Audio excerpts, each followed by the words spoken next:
الحمد للہ رب العالمین، الصلاۃ والسلام علی رسول الامین، اما بعد، بسم اللہ الرحمن الرحیم۔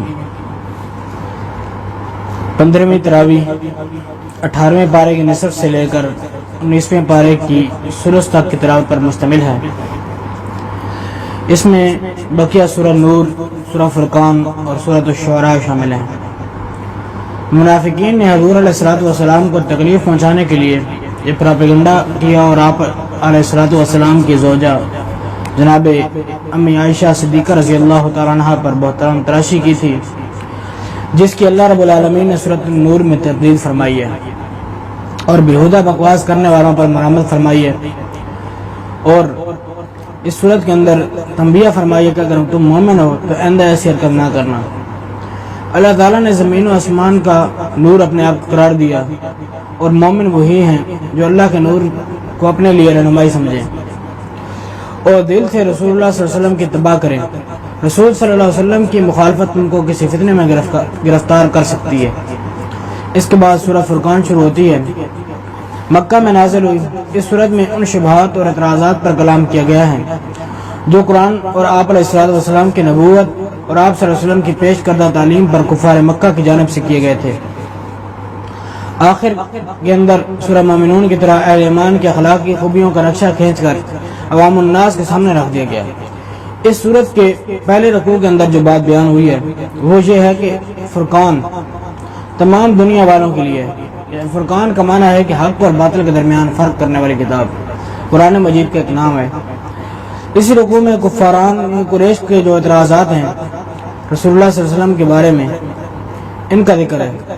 دوسرے رکوع میں بتایا گیا کہ قرآن میں ان تمام اعتراضات کا جواب موجود ہے جو یہ کفار لے کر آئے ہیں رسول اللہ صلی اللہ علیہ وسلم پر۔ نیز یوم فرقان یعنی جنگ بدر میں مخالفین کی قوت کو توڑنے کی پیشن گوئی کی گئی ہے۔ چوتھے رکوع میں پہلی قوموں کا ذکر کیا گیا ہے اور ساتھ ہی عرب کی اس حالت کو بیان کیا گیا جو حضور صلی اللہ علیہ وسلم کے آنے سے پہلے تھی۔ وہ لوگ کس طرح حیوانوں کی زندگی بسر کر رہے تھے۔ پانچویں رکوع میں آفتاب کی مثال دے کر بتایا گیا کہ جس طرح آفتاب کے طلوعنے سے سایہ گھٹتا چلا جاتا ہے، بالکل اسی طرح دعوت حق جو پھیلے گی، ظلم مٹتا چلا جائے گا، باطل گھٹتا چلا جائے گا، اور ایک روز صرف حق ہی کی روشنی ہوگی۔ پھر چھٹے رکوع کے اندر مومنین کو اپنی تربیت کے لیے اللہ رب العالمین نے سنہرے اصول بتائے ہیں، وہ 12 اصول ہیں۔ اللہ رب العالمین نے مومنوں سے فرمایا کہ اگر تم اللہ کے خاص بندے بننا چاہتے ہو تو پھر خاص بندوں کی صفات یہ ہیں۔ نیز یہ بھی بتایا گیا ہے کہ یہ انقلاب کیسا عظیم الشان ہے کہ جس کی وجہ سے رسول اللہ صلی اللہ علیہ وسلم اپنے پیروں کو، اپنے ماننے والوں کو پستی کی حالت سے نکال کر کس بلندی پر لے آئے ہیں، جو نرم چال چلتے ہیں، جہالت کے کاموں سے بچتے ہیں، اور اگر کوئی جاہل ان کے سامنے آئے تو اس کو سلام کر کے الگ ہو جاتے ہیں۔ مومن کے لیے اعلیٰ اجر مقدر ہے اور جھٹلانے والوں کی ایسی سخت سزا ملے گی کہ جان چھڑانی مشکل ہوگی۔ اس کے بعد سورہ شعراء شروع ہوتی ہے۔ یہ قرآن پاک کی 26ویں سورت ہے۔ اس میں 11 رکوع اور 227 آیات ہیں۔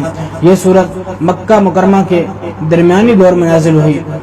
اس سورت میں شعراء کا ذکر ہے، یہی اس کے نام کی وجہ تسمیہ ہے۔ کفار مکہ نبی علیہ السلام کی تبلیغ اور تذکیر کا مقابلہ کرنے کے لیے طرح طرح کے بہانے تراشے چلے جا رہے تھے۔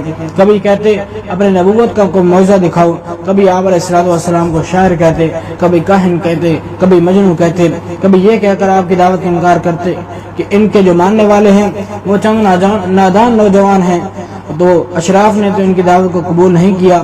اگر ان کی تعلیم میں کوئی جان ہوتی تو اشراف ضرور اس کو قبول کرتے۔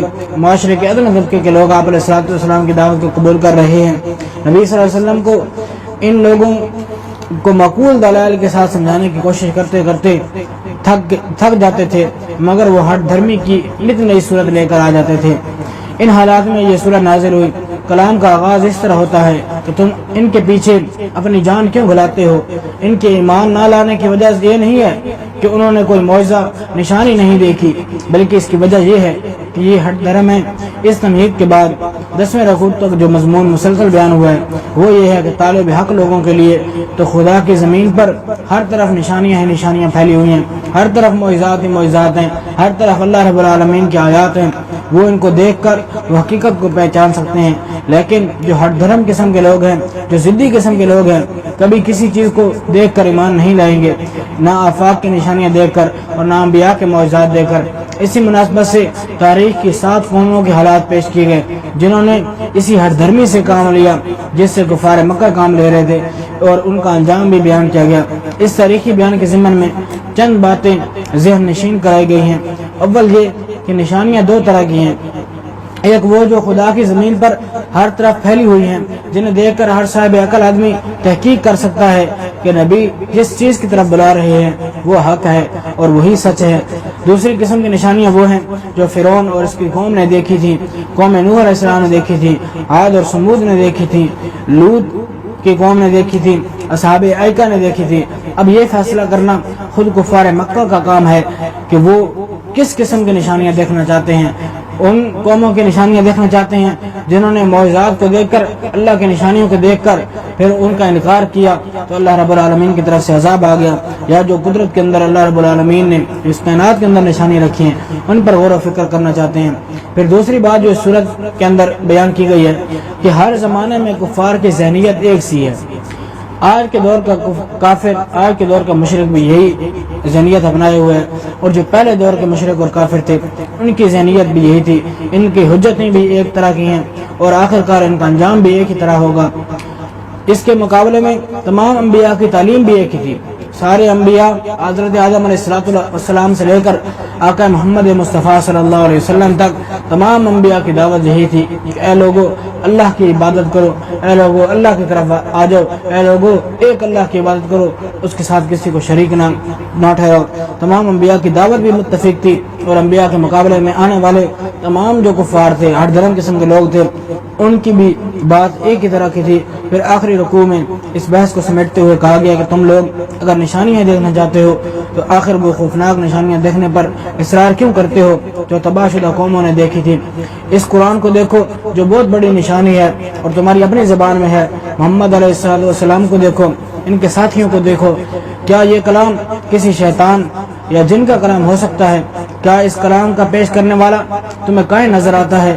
کیا محمد صلی اللہ علیہ وسلم اور ان کے اصحاب تمہیں ایسے ہی نظر آتے ہیں جیسے شاعر اور ان کے ہم مشرب قسم کے لوگ ہوتے ہیں؟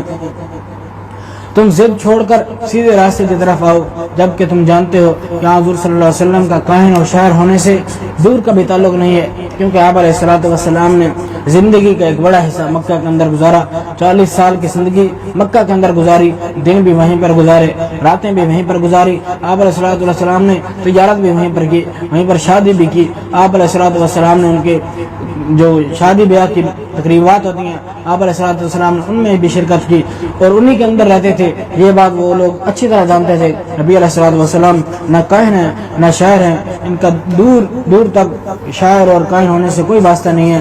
جان لو کہ حقائق کو نہ مان کر تم جو ظلم کر رہے ہو، ظالموں کا سا انجام دیکھ کر رہو گے۔ اللہ رب العالمین نے ان آیات کے اندر کفار کو تنبیہ کیا اور ہمیں اس بات کی تلقین فرمائی ہے کہ ہمیں آپ علیہ السلام کے طریقے پر چلنا چاہیے، آپ علیہ السلام کے بتائے ہوئے ان سنہری اصولوں پر چلنا چاہیے اور اللہ رب العالمین کے قرآن کی تعلیمات پر عمل کرنا چاہیے۔ اللہ سے دعا کرتے ہیں کہ کما حق ہو ہمیں قرآن مجید سے فائدہ حاصل کرنے کی توفیق عطا فرمائے۔ وما علینا الا البلاغ المبین۔